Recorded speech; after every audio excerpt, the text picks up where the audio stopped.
Welcome to the Daily Dharma, a gentle podcast where we read a philosophical story every week and reflect on how it relates to everyday life. Our focus is to use Buddhist philosophy to understand the complexity of modern life and find achievable and accessible pathways to peace and happiness.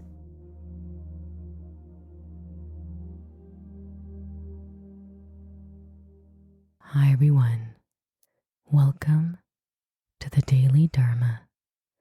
In this episode, we'll be talking about the seeds of peace, where we can find them and how we can cultivate them.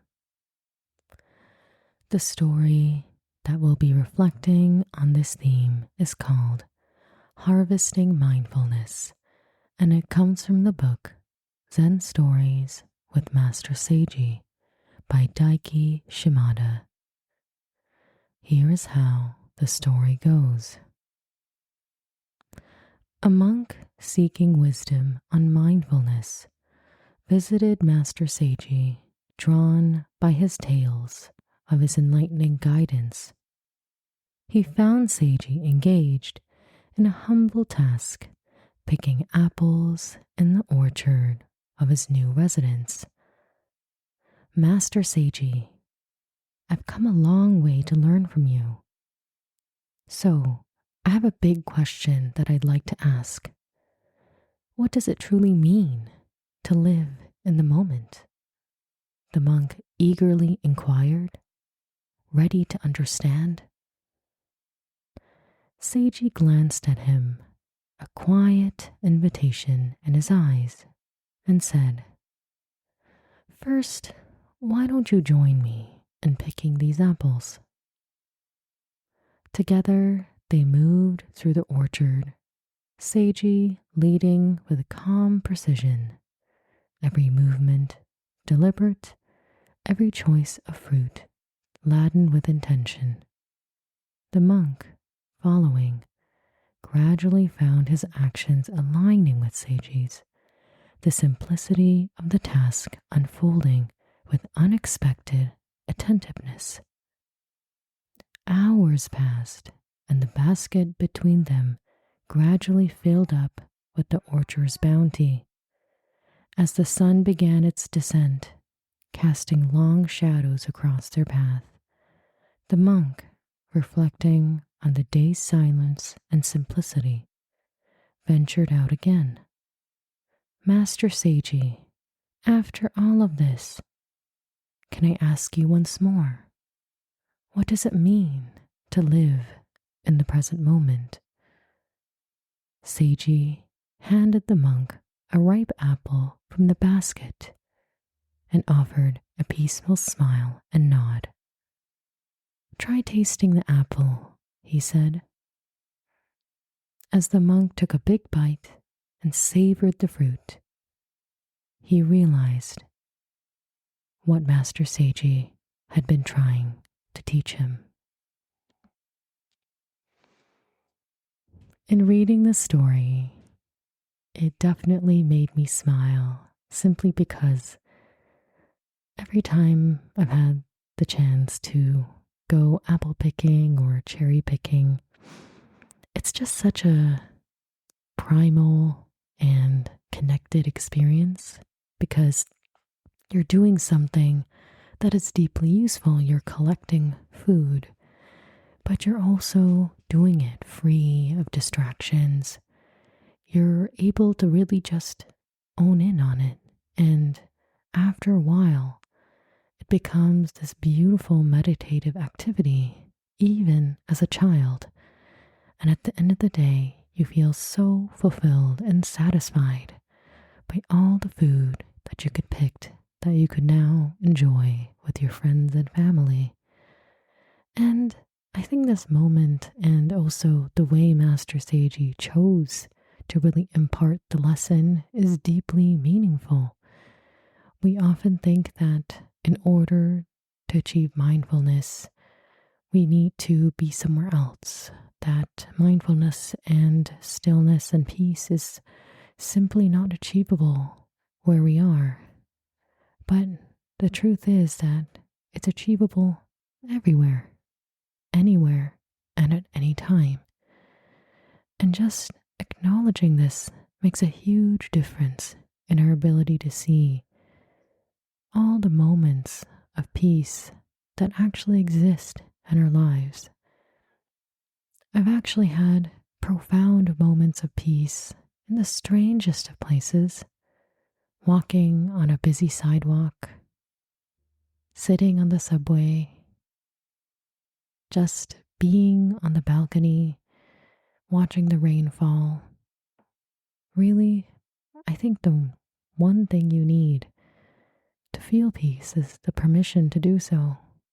And I was actually thinking about this when going to a very relaxing yoga class this week on why it's so much easier to do yoga and to relax in a class rather than doing it alone at home.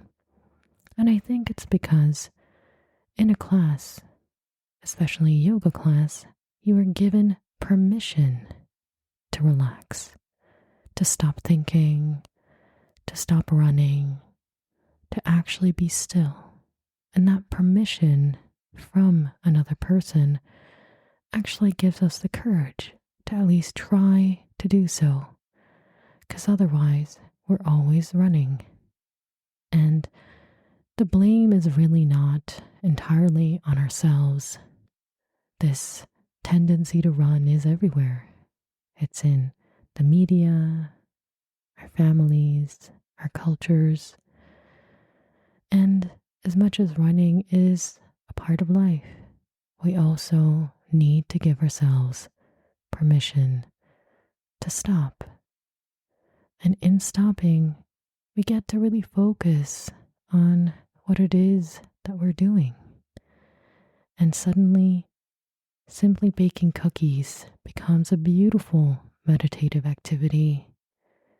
Reading a book becomes a meditative activity.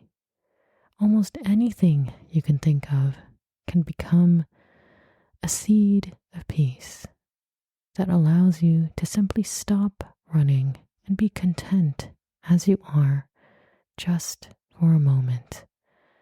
And while it may not seem like a lot, the more seeds of peace you allow yourself, the more time you have to really reflect and see what's happening within you. What I find so interesting also in the whole exercise of being in the present moment is how complicated our present moment actually is. When we actually give ourselves permission to stop and you look within your mind, I find so many things going on. There are emotions about that current day from previous experiences. There are thoughts about what I want to eat or where I need to go. And it's only really when we allow ourselves to be still, to slowly and gently and kindly let go of all of those little thoughts. That is when we can start to cultivate and nurture a more long-term sense of peace within us. And the more we practice this exercise, the easier it becomes. But definitely treat it not as an innate ability, but a skill. And that is ultimately what Master Seiji was trying to explain, is that mindfulness is a skill, but we can cultivate it through focusing on any action and observing our minds, our body, our whole being during that activity, and simply letting go of the things that are not connected to that activity so we could just be one with the moment. And I can definitely tell you, especially when you feel so tired and exhausted, by the world, by life, by perhaps the regular turbulence of people. Having one moment of peace can make all the difference and give you a chance to simply breathe out all the things that are bothering you and allow yourself to breathe in all the beautiful moments and feelings of peace that you are having right at this moment. And for me, especially during difficult times, it's remembering these moments of peace that remind me that mindfulness and being in the moment is always possible. And if not now, then soon in the future as well. Thank you so much for listening to this podcast. I hope you have a beautiful, safe, and joyful week ahead of you.